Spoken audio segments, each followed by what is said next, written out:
ఈ సెషన్లో మనం థీమ్స్కి సంబంధించిన రిమైనింగ్ ఆప్షన్స్ అన్నీ కూడా చూద్దాం. మరి ఇక్కడ first themes versus style sheet themes అని ఉంది. జనరల్గా మీరు ఒక వెబ్ పేజ్లో కంట్రోల్ని డిజైన్ చేసేటప్పుడు డిజైనింగ్ టైంలోనే దానికి ప్రాపర్టీస్ సెట్ చేయడం జరుగుతుంది. ఫర్ ఎగ్జాంపుల్ ఇక్కడ కంట్రోల్ని డిజైన్ చేశారు.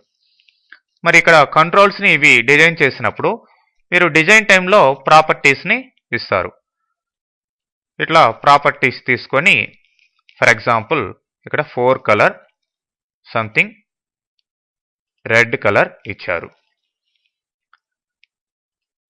మరి ఇది ఎటు సోర్స్లో యాడ్ అయి ఉంటుంది.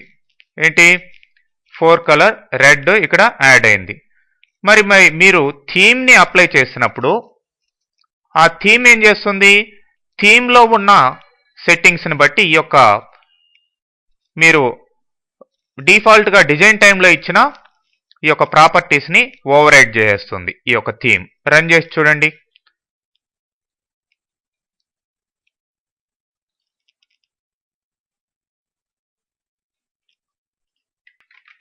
సో 4 కలర్ నేను రెడ్ ఇచ్చినా కానీ ఇక్కడ ఏమొస్తుంది, గ్రీన్ కలర్ వస్తుంది. ఎందుకు, థీమ్ ఓవర్ రైడ్ చేసింది.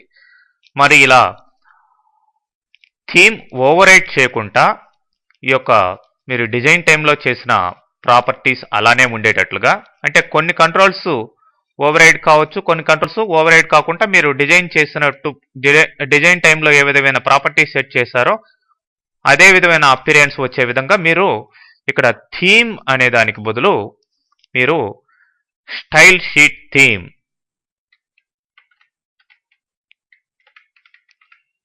అని ఈ అట్రిబ్యూట్ని ఇచ్చినట్లయితే మీరు ఇప్పుడు రెడ్ కలర్ యాడ్ చేశారు కదా. మరి ఇప్పుడు రన్ చేస్తాను చూడండి.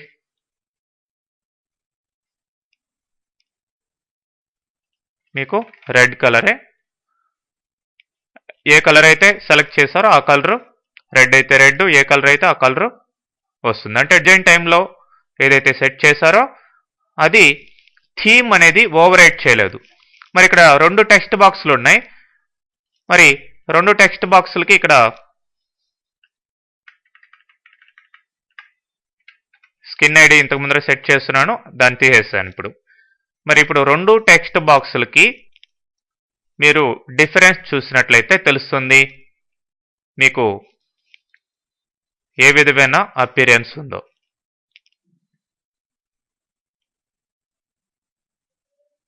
మరి ఇక్కడ చూడండి, ఫస్ట్ టెక్స్ట్ బాక్స్లో ఆ కలర్ వచ్చింది, రెండో టెక్స్ట్ బాక్స్లో థీమ్లో మనం ఏదైతే గ్రీన్ ఇచ్చామో అది వస్తుంది. ఎందుకు, ఇక్కడ మాత్రం డిజైన్ టైంలో వచ్చిన మనం ఆ యొక్క ప్రాపర్టీ ఏదైతే సెట్ చేసామో అదే వస్తుంది. రిమైనింగ్ ప్రాపర్టీస్ థీమ్ నుంచి తీసుకుంటుంది. ఓకే, ఓన్లీ ఇక్కడ మార్చిన ప్రాపర్టీ మాత్రం అలానే ఉండి రిమైనింగ్ ప్రాపర్టీస్ థీమ్ నుంచి అప్లై అవుతాయి ఈ కంట్రోల్కి కూడాను. ఆ విధంగా థీమ్ బదులు స్టైల్ షీట్ థీమ్ అనే అట్రిబ్యూట్ని ఇచ్చినట్లయితే మీరు డిజైన్ టైంలో చేసిన ప్రాపర్టీస్, డిజైన్ టైంలో సెట్ చేసిన ప్రాపర్టీస్ థీమ్ ద్వారా ఓవర్ రైడ్ కావు, రిమైనింగ్ ప్రాపర్టీస్ మాత్రం ఓవర్ రైడ్ అయి వస్తాయి, అంటే ఎక్స్ట్రాగా వస్తాయి అన్నమాట. ఓకే, సైజు అలాంటివన్నీ అప్లై అయ్యాయి దీనికి, ఎక్సెప్ట్ 4 కలర్. ఓకే, ఆ విధంగా మరి మీరు ఈ యొక్క కంట్రోల్స్కి థీమింగ్ని డిజేబుల్ చేయొచ్చు. అంటే ఇక్కడ ఫర్ ఎగ్జాంపుల్ ఈ యొక్క టెక్స్ట్ బాక్స్ 2 అనేది ఉంది. ఈ టెక్స్ట్ బాక్స్ 2ని నేను ఈ యొక్క థీమ్ నుంచి తప్పించేస్తాను. అంటే థీమ్లో సెట్ చేసిన ఆ స్టైల్స్, ఆ స్కిన్స్ అన్నీ కూడా అప్లై కాకుండా చేస్తాను. మామూలు ఇదే తీసుకుందాం. థీమ్ అన్నప్పుడు ఎటు ఇక్కడ మనం సెట్ చేసిన 4 కలర్ ఇవన్నీ ఎటు ఓవర్ రైడ్ అయిపోతాయి. సో మరి ఇప్పుడు ఇక్కడ రన్ అట్ అనే దానికి P4గా మనకి ఎనేబుల్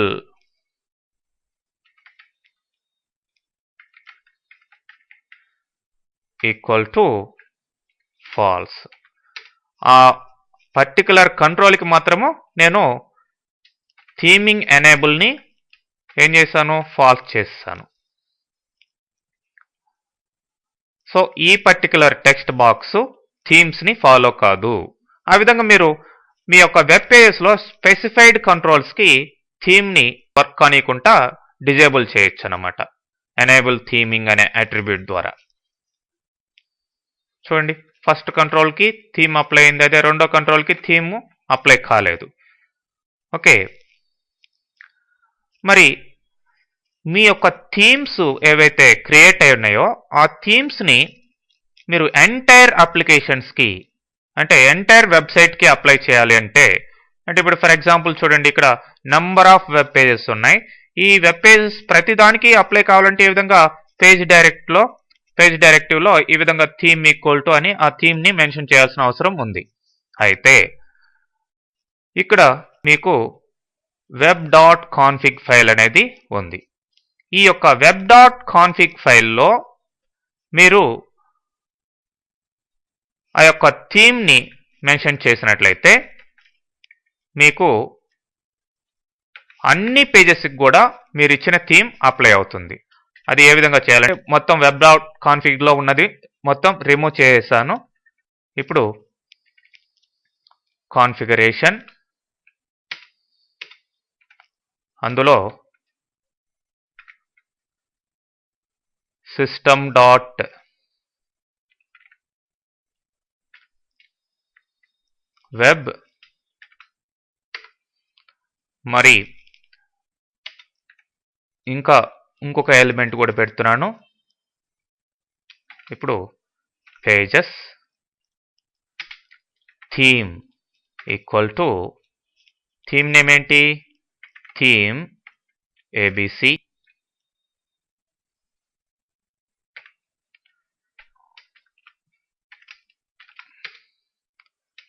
ఇప్పుడు పేజెస్ అనేదాన్ని క్లోజ్ చేయండి. సో ఇట్లా ఈ యొక్క web.config అనే ఫైల్లో ప్రతి అప్లికేషన్ కూడా ఇది ఉంటుంది. మరి ఈ యొక్క కాన్ఫిగ్ ఫైల్లో మీరు ఈ విధంగా ఈ యొక్క థీమ్ నేమ్ని ఇట్లా సెట్ చేసినట్లయితే పేజెస్ అనే ఎలిమెంట్ కింద థీమ్ ఈక్వల్ టు అని థీమ్ నేమ్ని మెన్షన్ చేసినట్లయితే ఇప్పుడు చూడండి,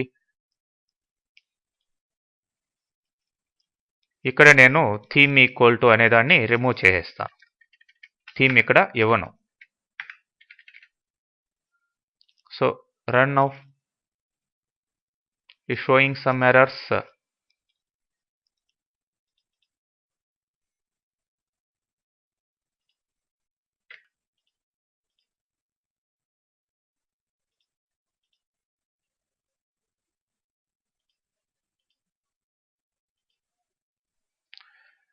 సో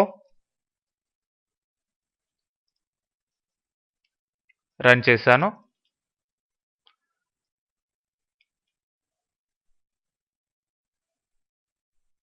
సో ఆ థీమ్లో ఏవైతే ఇచ్చున్నామో అవన్నీ ఎఫెక్ట్ అయ్యాయి చూడండి.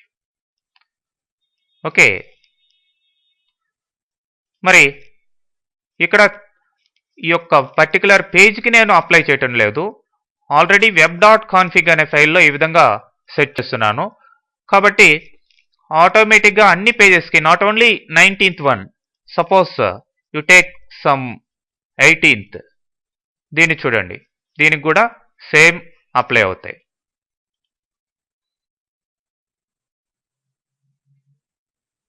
అక్కడ లేబుల్స్ పెట్టున్నాను, లేబుల్స్ ప్లేస్లో ఏ విధమైన బ్యాక్గ్రౌండ్ ఫోర్గ్రౌండ్ వచ్చిందో చూడండి. బ్యాక్గ్రౌండ్ బ్లాక్ వచ్చింది, ఫోర్గ్రౌండ్ వైట్ వచ్చింది. అది థీమ్లో ఇచ్చున్న 4 బ్యాక్గ్రౌండ్ కలర్స్ అనమాట. ఓకే, ఇంకా అక్కడ థీమ్లో ఏవైతే సెట్ చేస్తున్నామో ఈ యొక్క స్కిన్ ఫైల్లో సంథింగ్ లైక్ టెక్స్ట్ బాక్సులకి ఈ విధంగా, అదేవిధంగా లేబుల్కి ఈ విధంగా ఇవి సెట్ చేస్తున్నామో అవి యాజ్ ఇట్ ఈస్గా అప్లై అవుతాయి అన్నమాట అన్ని పేజెస్కి. సో అట్లా టోటల్ అప్లికేషన్కి అట్ ఎ టైం ఒక థీమ్ని అప్లై చేయాలంటే ఈ విధంగా web.config ఫైల్లో మీరు సెట్ చేయాల్సిన అవసరం ఉంటుందండి. ఓకే,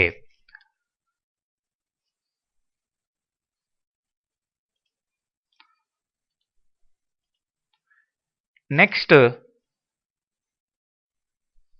మనం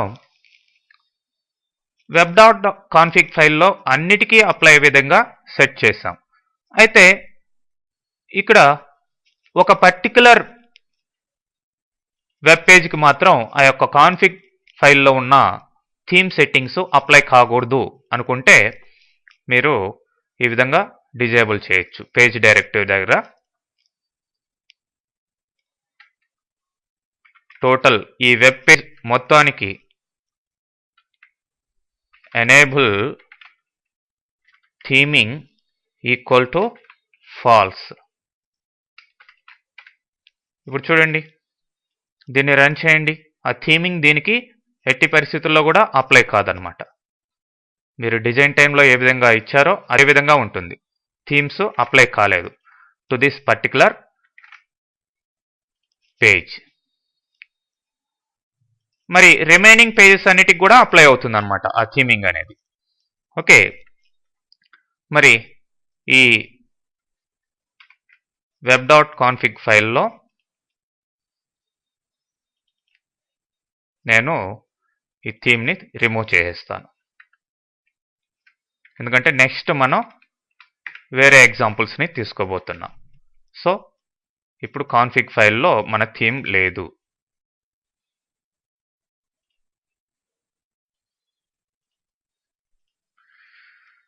ఓకే, సో ఫర్ ఏం చూసాం?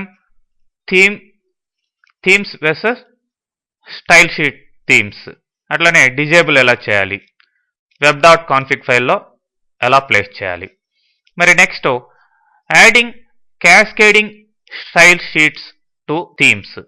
మామూలుగా మీరు స్కిన్స్ని అప్లై చేస్తున్నారు. స్కిన్స్కి ఆల్టర్నేటివ్గా మనం స్టైల్ షీట్స్ని అంటే సిఎస్ఎస్ ఫైల్స్ని క్రియేట్ చేసి వాటి ద్వారా మన యొక్క వెబ్ పేజ్కి యొక్క అపీరియన్స్ అనేది తీసుకురావచ్చు.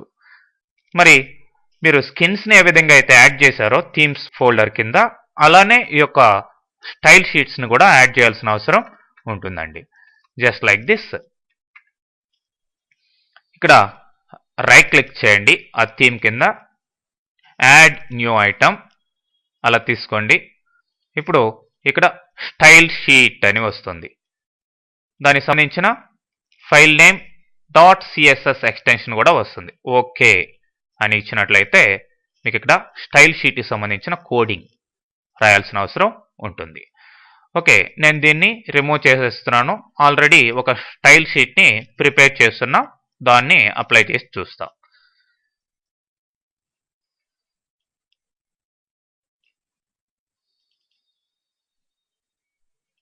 Okay, this one. ఇక్కడ ఈ స్టైల్ షీట్స్ ఎలా క్రియేట్ చేయాలి ఇవన్నీ కూడా మీకు హెచ్టిఎంఎల్ తెలుసుంటే అక్కడ డైనమిక్ వెబ్ పేజెస్ అండ్ ఈ యొక్క స్టైల్ షీట్ కంటెంట్స్ ఇవన్నీ కూడా మీరు హెచ్టిఎంఎల్లో క్లియర్గా నేర్చుకోండాలన్నమాట. సో క్లియర్గా నేర్చుకోకపోయినా కానీ ఇక్కడ మీరు స్టైల్ షీట్ క్రియేషన్ ఎలా అనేది ఈ యొక్క సెట్టింగ్స్ ద్వారా మీరు ఈజీగా చూడొచ్చు. హెచ్టిఎంఎల్ దాని కింద ఇట్లా హెచ్టిఎంఎల్కి టోటల్గా బ్యాక్గ్రౌండ్ కలరు ఎలా ఇచ్చాను, అట్లనే ఫాంట్ ఎలా ఇవ్వడం జరిగింది, అట్లనే దాంట్లో ఉన్న కంటెంట్స్కి ఇట్లా సెట్ చేయడం జరిగింది.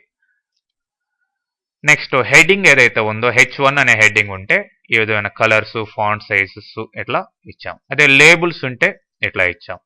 ఇన్పుట్ అంటే టెక్స్ట్ బాక్సెస్ లాంటివి అలాంటివి ఏమన్నా ఉంటే ఇలా తీసుకున్నాం. బటన్స్ ఏమైనా ఉంటే ఇలా తీసుకోవడం జరిగింది. ఓకే, సో దీన్ని మనం ఎప్పుడైతే ఆ యొక్క థీమ్కి తీసుకున్నామో ఆటోమేటిక్గా ఆ థీమ్ ఏ పేజ్ అయితే వాడుకుంటుందో ఆ థీమ్ని దానికి అప్లై చేయడం జరుగుతుంది. చూడండి, theme equal to okay, now run this one. So ఆటోమేటిక్గా ఆ సిఎస్ఎస్ ఫైల్ దాంట్లో ఇచ్చిన సెట్టింగ్స్ మీకు చూడండి, బ్యాక్గ్రౌండ్ దాంట్లో ఇచ్చిన సెట్టింగ్స్ ప్రకారం ఈ కలర్ సెట్టింగ్స్ అంతా కూడా రావడం జరిగింది.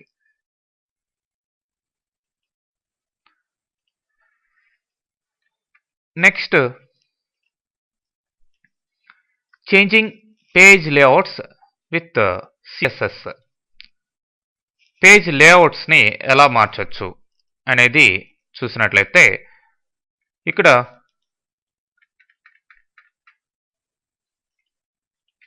ఒక ఎగ్జాంపుల్ పేజ్ నేను క్రియేట్ చేస్తున్నాను. 3 డివిజన్స్ తీసుకున్నాం, div1, div2 అండ్ div3. మరి 3 డివిజన్స్లో కూడా ఈ విధమైన టెక్స్ట్ సింపుల్గా ప్లేస్ చేయడం జరిగింది. This is the first division and this one is second division and third one. Okay, so ఇప్పుడు ఆ డివిజన్స్ని బట్టి లేఅవుట్ని ఎలా మనం పేజ్కి సెట్ చేయాలి అనేది సిఎస్ఎస్ ద్వారా మనం చూడొచ్చు. మరి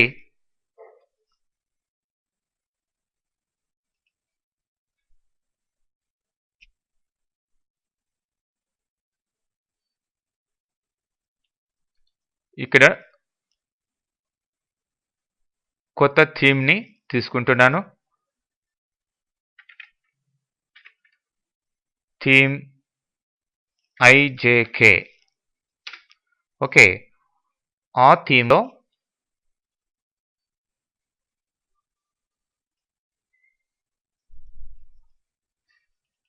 నేను ఆల్రెడీ క్రియేట్ చేస్తున్న ఈ యొక్క స్టైల్ షీట్ని ప్లేస్ చేసాం.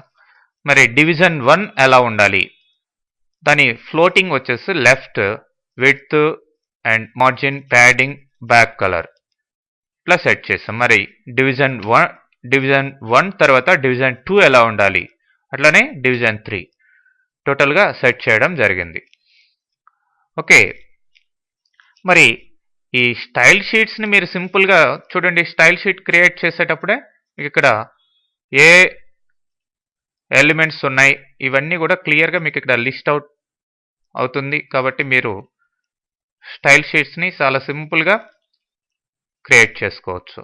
Okay, now I'm applying this particular theme IJK to default 20.aspx. Okay, theme equal to IJK. Now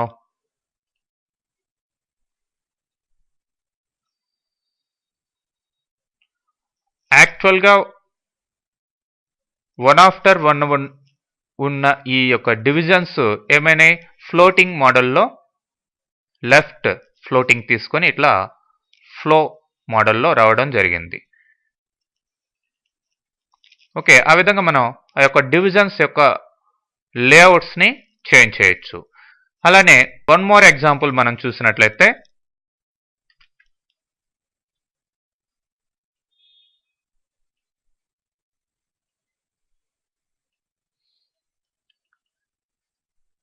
ఇక్కడ పొజిషన్ అబ్సల్యూట్ అనేది ఇవ్వడం జరిగింది. ఓకే, ఈ యొక్క డివిజన్స్కి. సో ఇప్పుడు అపిరెన్స్ చూడండి.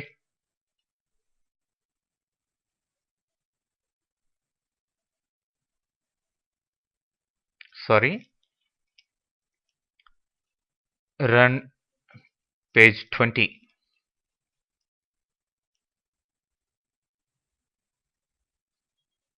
ఓకే, ఈ విధంగా పేజెస్ యొక్క లేఅవుట్ని మనం చేంజ్ చేయాలి.